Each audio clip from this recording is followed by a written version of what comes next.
Hey everybody. So life's been rough, so I haven't got a lot of stuff on my actual page in like a while. So we're back here. I'm actually have my friend with me, Blake. Hi guys. Yeah, we're going to talk about Luke Cage. I'm going to put this out there, spoilers, because people would be upset with me if I didn't say that. But yes, spoilers. If you haven't seen this already, stop it, pause it. All right, come back, and now we're here. So, what did you think of Luke Cage? I loved it. I love it primarily just because it was the most diverse show that's been put out by Netflix, or even from Marvel in the last year. So question. Shoot. Since you guys like to play with these things. It's okay. That's Jakari. He has questions for us. Yeah. Say hi to the people, Jakari. Hello to the people, Jakari. What's up? Question, why you guys are being weirdos and shit. Which one do I use to get a more high quality shot? Like I've already adjusted it to take a raw photo. Well, first of all, drop it in that to make it better. Oh my god, that's why. Shutter speed is super fucking high. Is it slow or high? It was at 7. It was at 7.1. Oh shoot. There we go. That's so much better. Let's see. That sounds really unfortunate. In there, it's white fluorescent. There you go.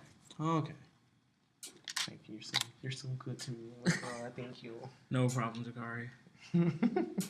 What are y'all doing? Like a podcast, some shit? Yeah, because I have a podcast page up, but I haven't not put anything up since Captain America: Civil War. Oh god. School has been busy. Actually, no. Life's been busy. Yeah, I don't even remember the last thing I put up.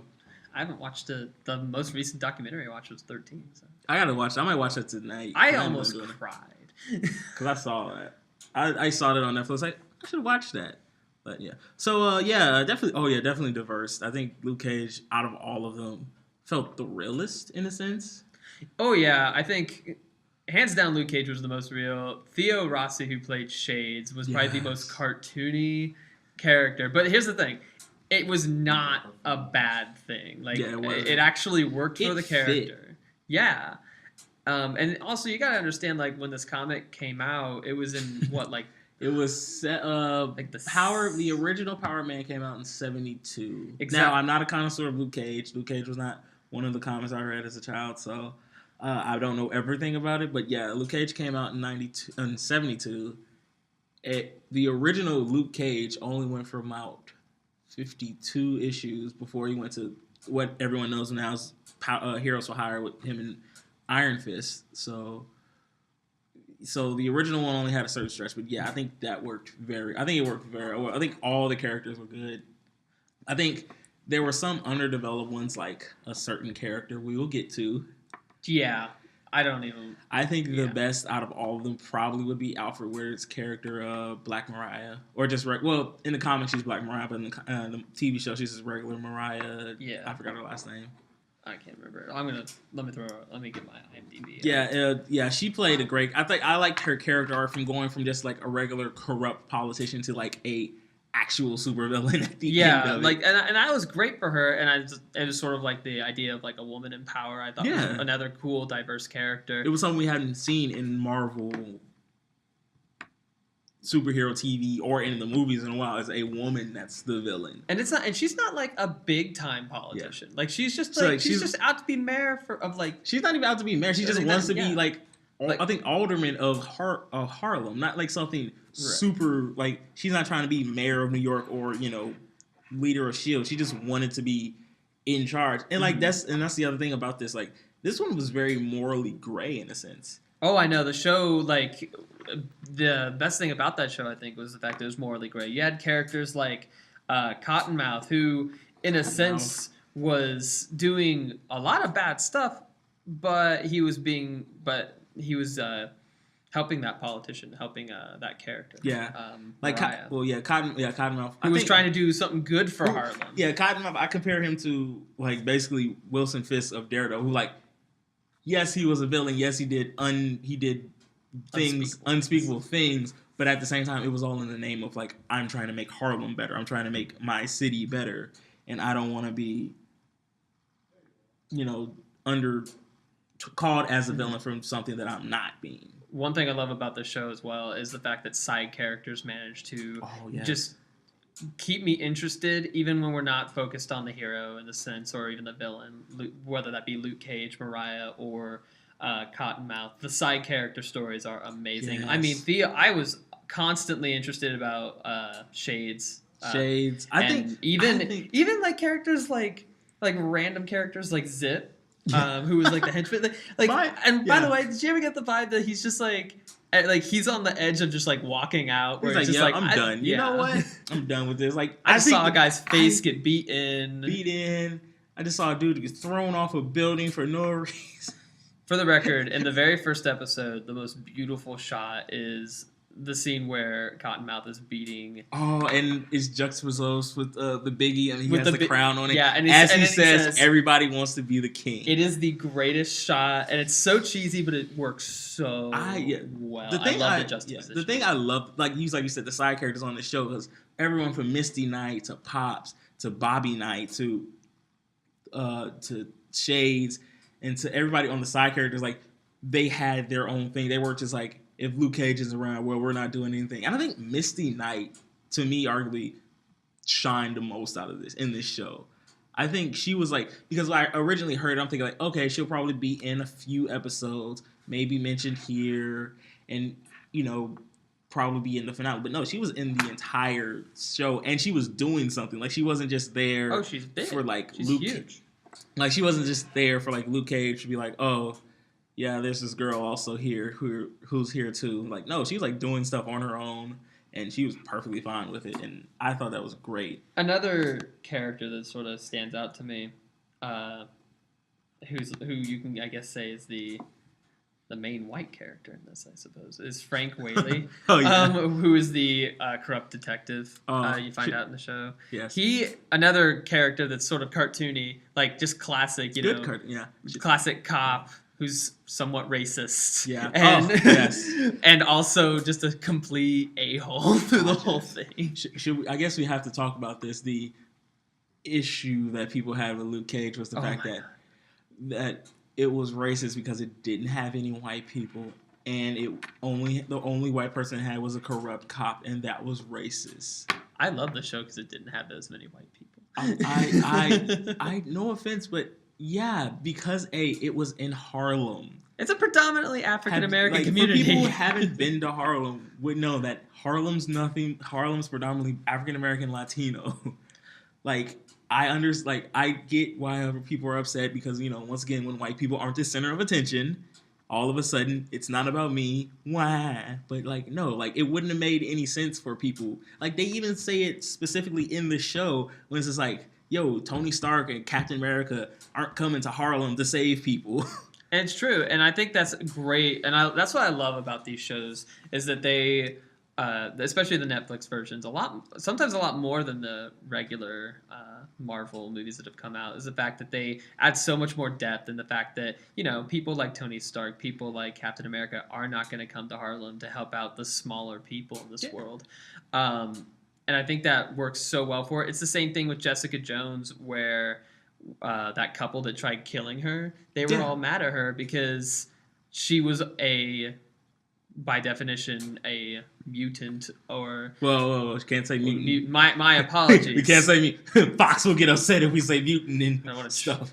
But yeah, because she was a hero and they, destroyed New York and people died. Mm-hmm. And I think, because especially the thing with all the Netflix shows, they cover a certain thing. Like Daredevil, the first season of Daredevil was just, I want to protect my city. Jessica Jones was getting over basically mental and physical abuse, in a sense rape, and Luke Cage was moving on, like he said. And that's what I love about his character. He was just trying to make a living. He was just trying to get away from the past that he had, and essentially, he isn't Luke Cage. He is actually what's his real name? It's I forgot his real name, but something clever too. Luke Cage is fantastic. Yeah, I like the idea behind Carl Lucas.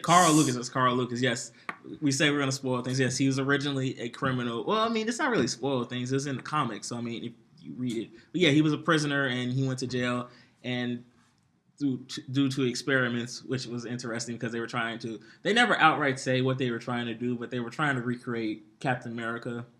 because the doctor who did it originally, his father was in Hydra, or it was a Nazi in the comic, so they're trying to recreate it.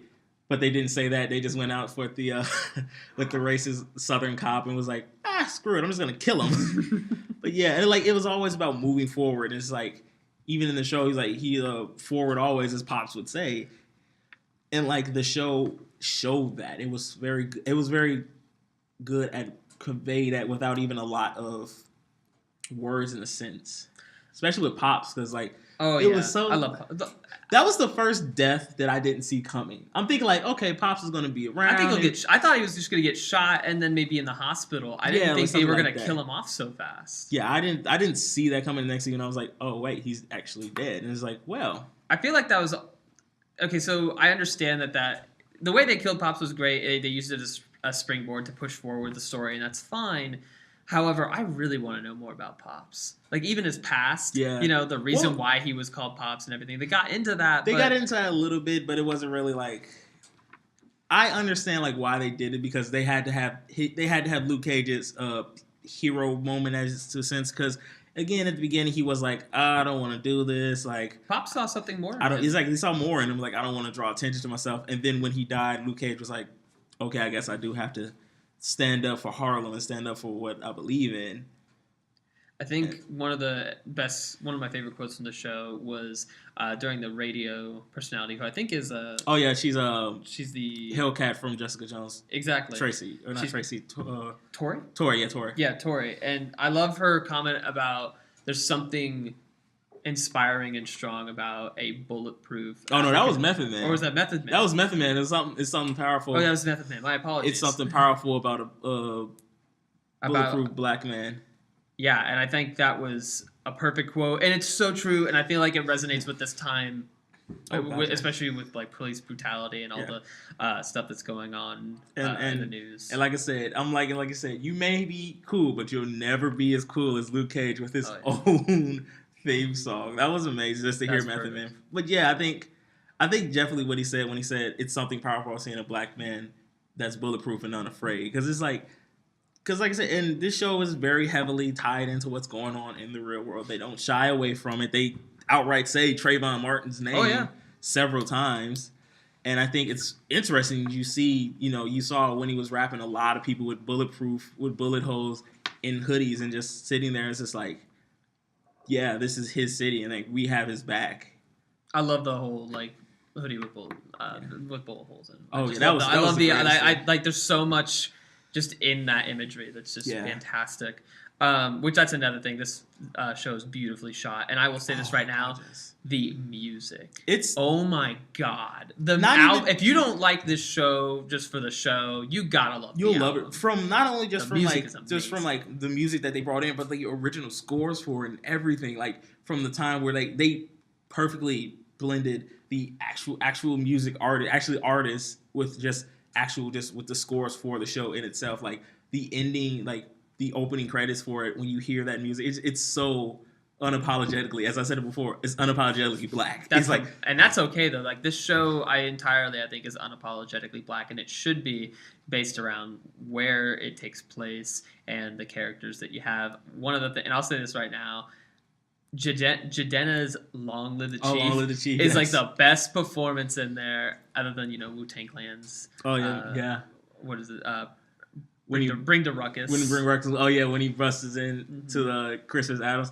And another thing that a lot of people didn't notice until like later on is like every title of the episode was a Gangstar song. Yeah. I was so happy when I found that out. Like people were losing their minds when they saw that. I was like, yeah, it's so good. Now, one thing we do have to talk about is the Cottonmouth.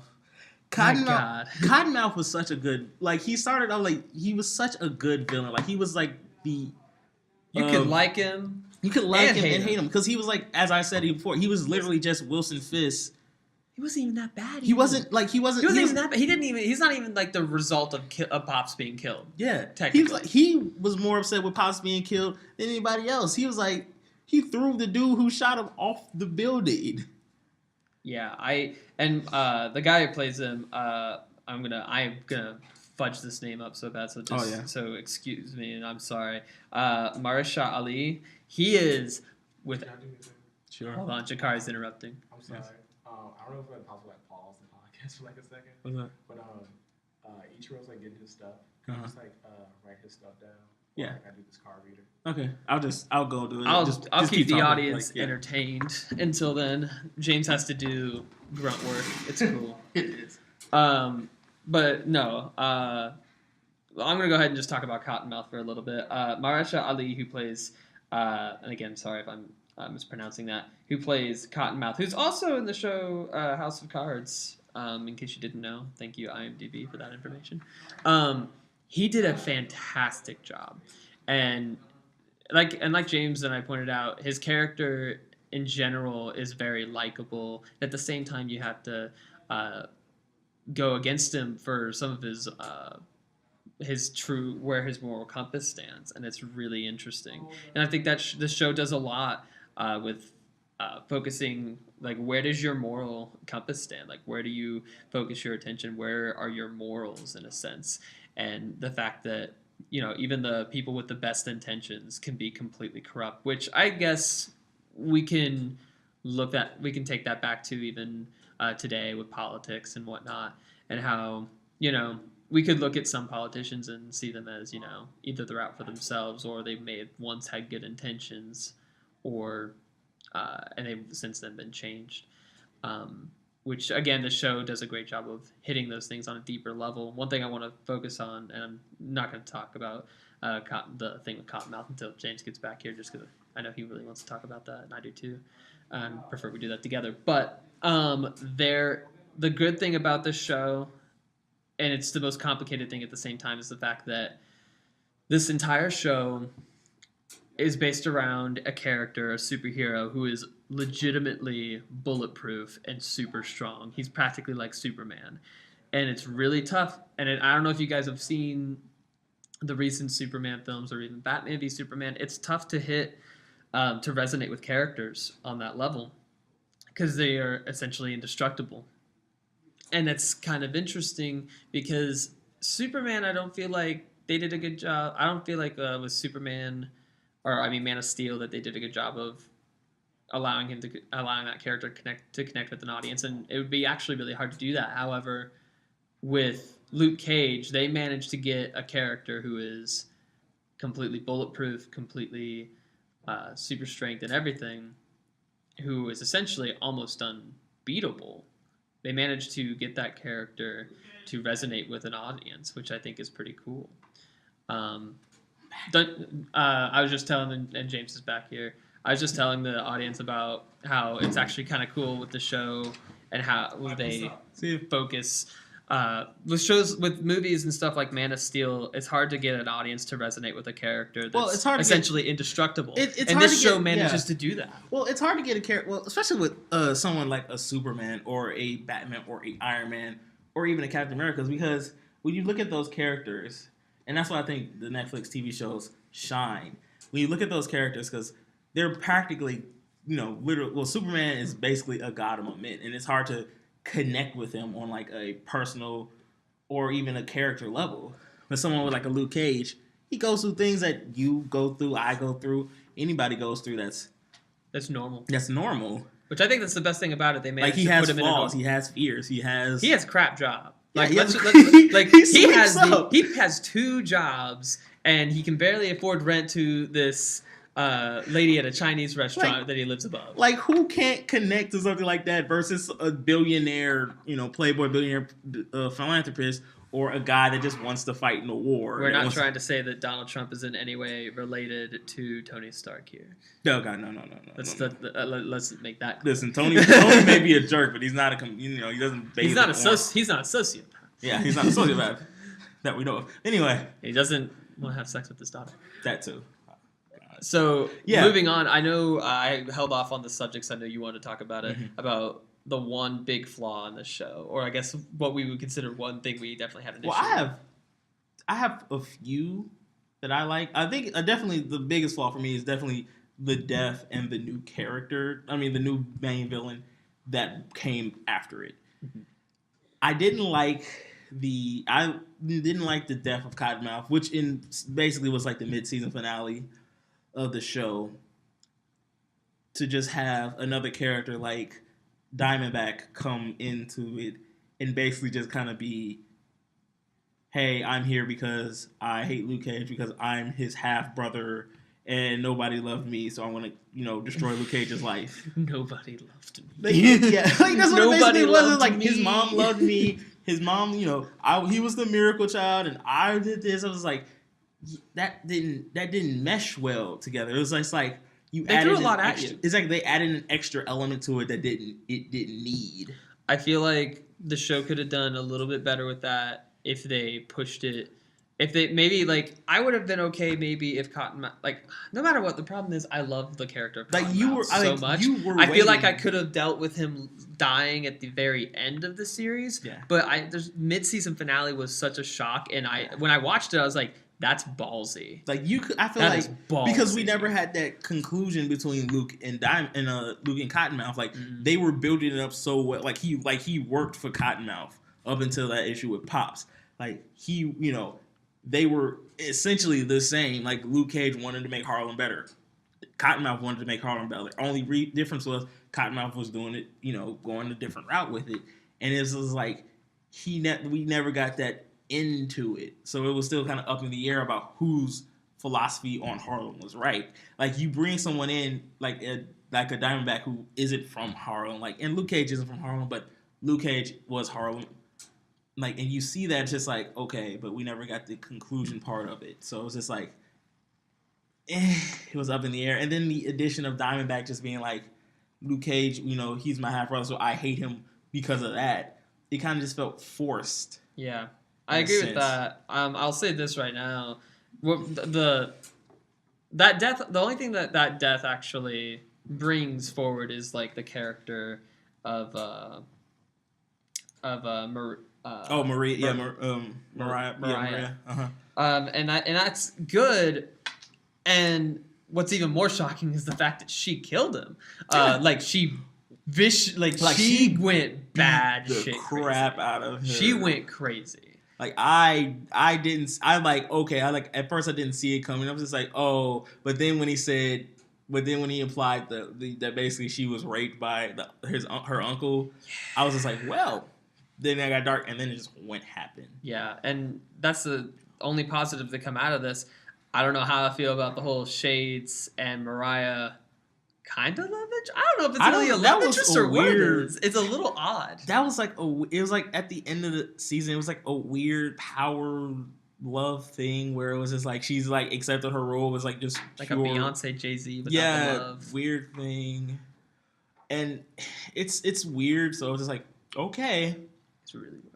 Yeah, I think one of my other issues was the lull, in a sense, in episodes. I think from once Luke got shot the second time when he went and he had to go back out of town to run to get help. Oh yeah, he gets help from. There was a kind of point in time where it was just a lull in the episode. That was my only. That was the slowest episode. I think. That was it was a slow 2.5 episodes to me. It was just okay, can we pick this up because And then near the end, it got better with the final battle between.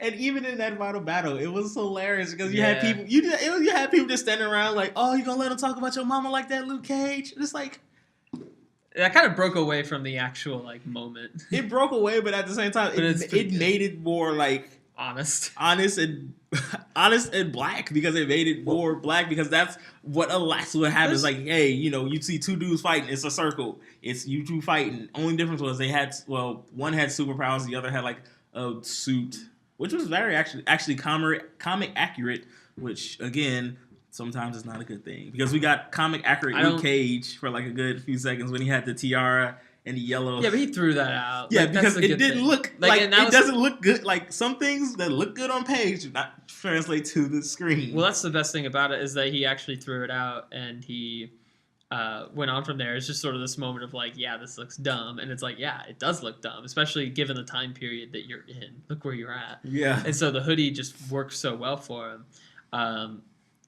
I don't know. The show has done a great job. I feel of adding so much more diversity. Yeah.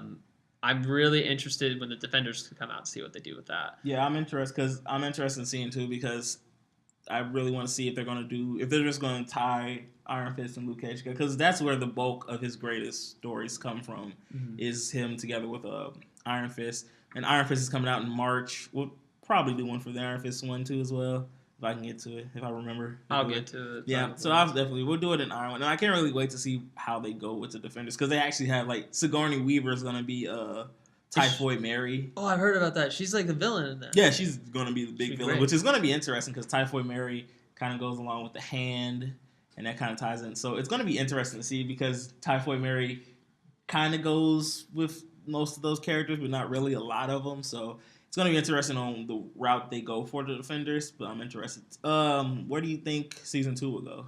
Ooh.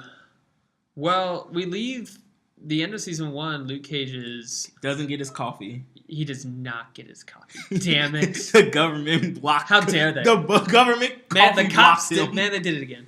They did it again. I still love that's my favorite part. Like that was my favorite part of the episode. I was like, well, I was about to get some coffee until y'all ruined it. He only got coffee once.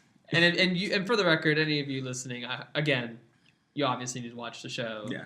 We're implying that to understand what coffee means. It's hot coffee. It's the new Netflix and chill coffee. It is. But for the record, that is one of my favorite quotes from him was when he was talking to who's the police officer again? I can't remember her name. The sergeant. Yeah, the sergeant. I don't know her name. She's another one of those characters came in late. They really didn't do anything, but just kind of added an extra element for Misty Knight to get over. No, it's Misty Knight. I mean Misty Knight. Oh, you're talking about Misty Knight. Yeah. No, what he says to Misty Knight. Oh, you talking about that his Harlem speech, his Harlem monologue. Again, if you don't watch anything from that show, watch that monologue. That monologue is so good. There's so many great things about the show, and I feel like, if anybody's like turned off from it because of, I don't know, because it's unapologetically black, then get over yourself. Because people who are turned off by that again are always the ones that say we need to have a comprehensive talk about this, but then when we have it, I feel this. Listen, it's just not about you. Every show doesn't have to be about you. It's okay. Get over it. Yes, the show was unapologetically black. Yes, the show dealt with things that you don't like to talk about. Yes, the show had quote-unquote stereotypical things. I feel sorry for everybody that felt the stereotypical policeman was wrong. I'm sorry. It's better than being a stereotypical gangster, drug dealer, unintelligent person, or just a big-breasted woman who doesn't know anything. So get over it. And the thing is with this show is that, and I'm going to say this right now, as an openly white person here, I'm going to say this right now. This show, there's nothing wrong with not understanding culture. And that's the big thing is like you need to familiarize yourself with a lot more culture in order to understand a lot more. And this show is just an example of some of that, especially like, I don't know, like just some of the moments that go on in the entire show. There's like a lot of culture behind it. And the fact that it's completely unapologetically black makes it so much more interesting. It's not what you've normally seen on TV, and that's what makes it so amazing. And I feel like that's what makes this a strong show. And it's hard to place this show against Daredevil and Jessica Jones. I don't know. I have conflicting views. I mean, I love Jessica Jones for the fact that she is one of the strongest female characters. I still say it's not as good as Daredevil season 1. That's such a good season. That had a great build. That show had a perfect build. That had the perfect build and everything. I think, but again, you can't capture lightning in the bottle twice with a show like that. Mm-hmm. But I say it's like for me, it's always going to be Daredevil season 1. Jessica Jones, Luke Cage, Daredevil season 2. Just because season 2 it had very conflicting issues with it. I thought it had too many things. I thought it was spinning too many plates and really only held up like 3 of them at a time. Mm-hmm.